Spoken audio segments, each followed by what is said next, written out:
Hi, it's the 8th of August, day 38 or something, I guess. I don't even know the last one. And I am in Ketchikan. In keeping with the last blog, I am at the top of a mountain. And I thought I would just share the view with you. So there you go.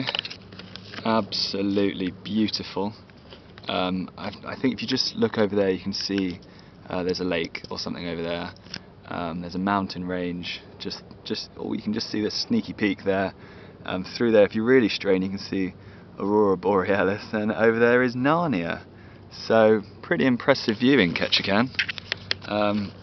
Yeah, timed this one badly, but there you go, it's come in quite quickly. It was quite a nice day earlier on today, but it's not gone well. That trek was slightly harder. I think we're about 1,000 metres above sea level, I guess. Just a word of warning: this is what travellers do. I've been reading the cliched guide to trekking, and this is a must. So excuse it for a while. It might not last. But yeah, so last time I spoke to you, I was up in Tofino, and then I got over to Prince Rupert after that big ferry journey. But now I am in Ketchikan. I took a slight detour. I'm about 4 or 5 days late.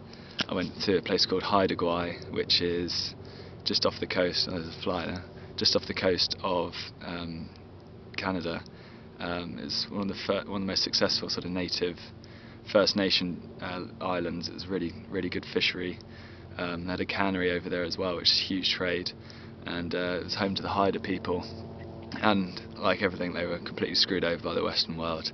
We brought a lot of diseases over, and it was depleted quite badly. But yeah, I was over there for the Edge of the World festival, which was quite spectacular, really.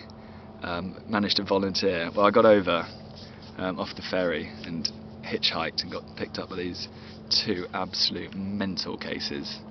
I mean, I can't quite exaggerate how screw loose. But anyway, it's a 40-minute journey, and we managed to turn it into a 3-hour journey. We went to each of their houses about 3 times.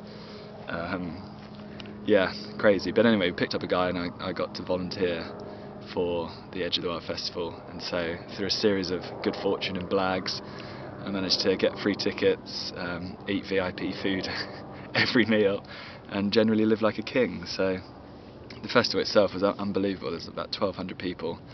It's a really big community spirit. It's been going for about 30 years. This guy Bob's at Boo Boo Chuck or something, I don't even know, I wasn't really listening.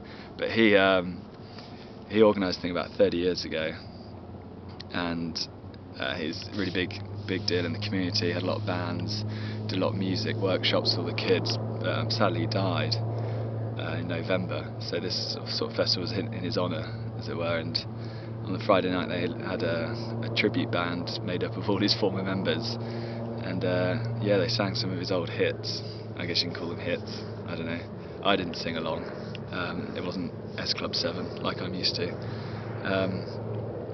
But yeah, it was quite poignant, really. It was really quite impressive. But so Haida was absolutely fantastic. I was in danger of staying there forever, I think, but managed to get away, and now I'm in Ketchikan. And there's another fly there. I put DEET everywhere, and so they're attacking the camera. So if you see any twitches, that's what's going on.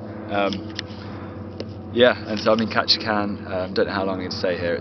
I didn't realise quite how touristy it is. They call it the first port because it's the first port on the Alaskan Marine Highway.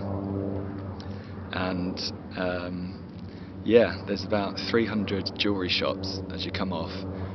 I would show you the view, but there's currently 4 huge ferry loads of people, and they just all pile off. They have 2 hours. They clean up the jewellery shops, and everyone closes because, well, I think there's a population of about 2,000 people in Ketchikan. It's tiny, but it's the 3rd largest island, but it's still tiny in Alaska, that is. But anyway, or is it the 3rd largest island in? Yeah, you guys can research that. I'm not doing it all for you. It's about time you learn something yourselves. So yeah, anyway, I'll head up to Wrangell next, which is probably to be quite beautiful. There's a lot of First Nation stuff up there as well. That's kind of consuming all the sort of culture that you do in Canada and Alaska. I mean, Haida people were phenomenally sort of prolific with their art and carvings and totem poles, although technically they're not totem poles, I'm told, but no one believes me that that's true, but you know, that's what I was told. So yeah, I guess I'll update you next, once I've climbed down. I climbed up here with a guy called John, who looked me in the eyes and swore he was unfit, but he's like Kip Tanui or something. I'm just going to throw all these names out of runners.